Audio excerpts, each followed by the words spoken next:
भाई बहनों, कल हम सभी लट लकार वर्तमान काल का अनुवाद संस्कृत में किस तरह होता है उसके बारे में अध्ययन किए थे। आज लंग लकार भूतकाल का अनुवाद किस तरह से किया जाता है उसके बारे में बताया जाएगा। सर्वप्रथम कल भी हमने चर्चा किया था कि किसी भी भाषा का दूसरे भाषा में अनुवाद करते समय कर्ता, कर्म और क्रिया इन तीनों को जानना आवश्यक होता है। संस्कृत में कर्ता तीन भागों में विभक्त है, तीन वर्गों में बटा हुआ है। प्रथम पुरुष, मध्यम पुरुष, उत्तम पुरुष। उत्तम पुरुष में वक्ता होता है, मध्यम पुरुष में जिससे बात किया जाता है और प्रथम पुरुष जिसके बारे में बात किया जाता है। इस तरह से पहचानने का ये तरीका है। अगर एक है तो एक वचन, दो है तो द्विवचन, अधिक है तो बहुवचन का प्रयोग होता है। तो संस्कृत में कर्ता को तो कल भी हमने चर्चा किया था, आज भी इसका प्रसंग यहाँ है और उसका चर्चा कर दे रहे हैं कि प्रथम पुरुष के कर्ता में सह तौते यहाँ लिखा हुआ है। यद्यपि इसके जगह पर और भी नाम हो सकते हैं। मध्यम पुरुष निश्चित होता है, उसके जगह पर दूसरा कोई नाम नहीं हो सकता है। तो हम युवाम, यूयम, उत्तम पुरुष भी निर्धारित है, ये नहीं बदल सकता। अहम, आवाम, वयम। तो कर्ता में क्यों इस बात का ध्यान रखेंगे, उत्तम पुरुष का कर्ता और मध्यम पुरुष का कर्ता नहीं बदलता है। परिवर्तन केवल प्रथम पुरुष में ही होता है। सहतौते के जगह पर सातेता भी हो सकता है, किसी का भी नाम हो सकता है। एक है तो एक वचन, दो है तो द्विवचन, अधिक है तो बहुवचन में प्रयोग उसका हो।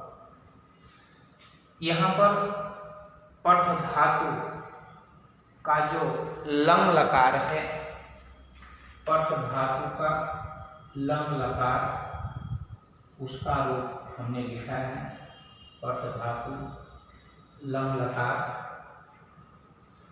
अपठत, अपठतम, अपठन, अपठम, अपठतम, अपठत, अपठम, अपठाव, अपठाम। अनुवाद को देखेंगे, जैसे यहाँ हमने लिखा है, भूतकाल को पहचानना बहुत ही सरल होता है। जो अतीत में कार्य हो चुका रहता है वह पढ़ता था, ता था, ती थी, ते थे, हिंदी वाक्यों के अंत में रहता है।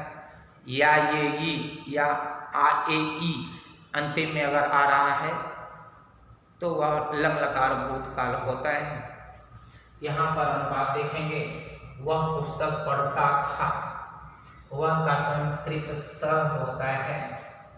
अब देखेंगे कि स प्रथम पुरुष एक वचन का करता है, क्रिया भी प्रथम पुरुष एक वचन की लगेगी। कर्म में कोई अंतर नहीं होता, उसमें हम की मात्रा लगा दिया जाता है।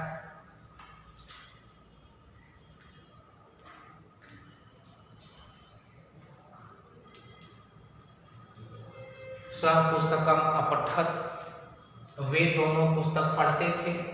वे दोनों का संस्कृत तव होता है। तव प्रथम पुरुष द्विवचन का है, तो क्रिया भी प्रथम पुरुष द्विवचन की यहाँ पर लगेगी। तव पुस्तकम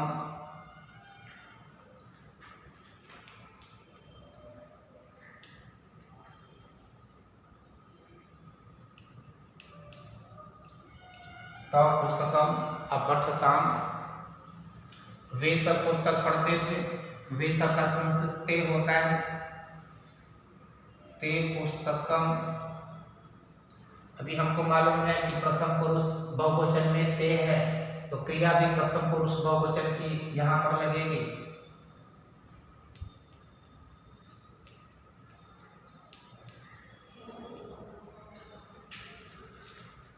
तुम पुस्तक पढ़ते थे, तुम से अप्रय मध्यम पुरुष में त्वम माने तुम होता है। मध्यम पुरुष एक वचन है, तो क्रिया भी मध्यम पुरुष एक वचन की यहाँ पर लगेगी और ये हो जाएगा त्वम पुस्तकम अपठत। तुम दोनों पुस्तक पढ़ते थे, तुम दोनों का युवाम होता है, युवाम मध्यम पुरुष द्विवचन में है, तो युवाम पुस्तकम अपठतम। तुम सब पुस्तक पढ़ते थे, तुम सबका संस्कृत यूयम होता है जो मध्यम पुरुष बहुवचन का करता है, क्रिया भी मध्यम पुरुष बहुवचन की लगा देंगे।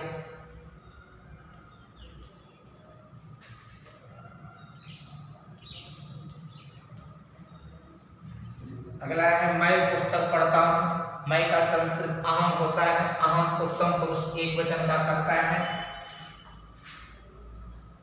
अहम पुस्तकम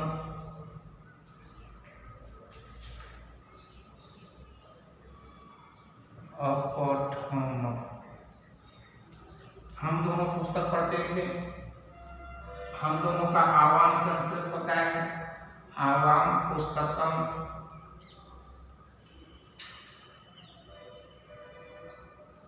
अपठाव। हम सब पुस्तक पढ़ते थे,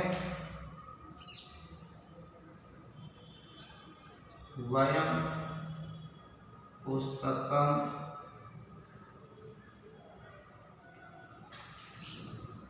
अपठाम। इस तरह क्रम से देखेंगे, चाहे कर्ता को देखें चाहे क्रिया।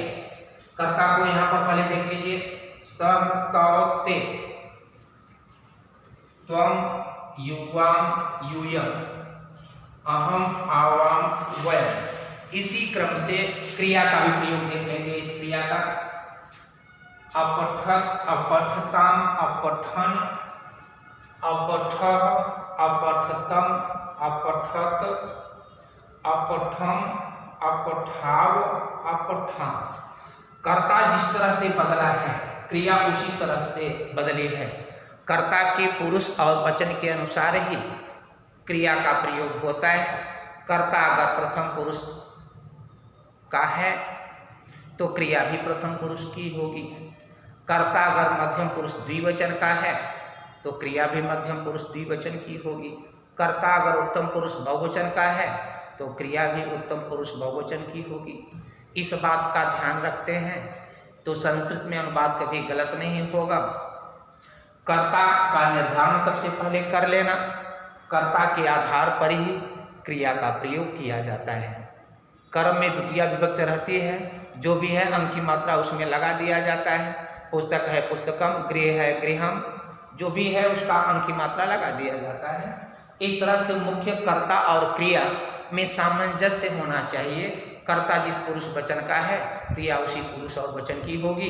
आप क्रिया को भी देख करके कर्ता का अनुमान कर सकते हैं। जैसे पठामी लिखा हुआ है, पठामी ये लट लकार उत्तम पुरुष एक वचन का है तो कर्ता में भी चले जाएंगे, उत्तम पुरुष एक वचन का कर्ता सिद्ध हो जाता है।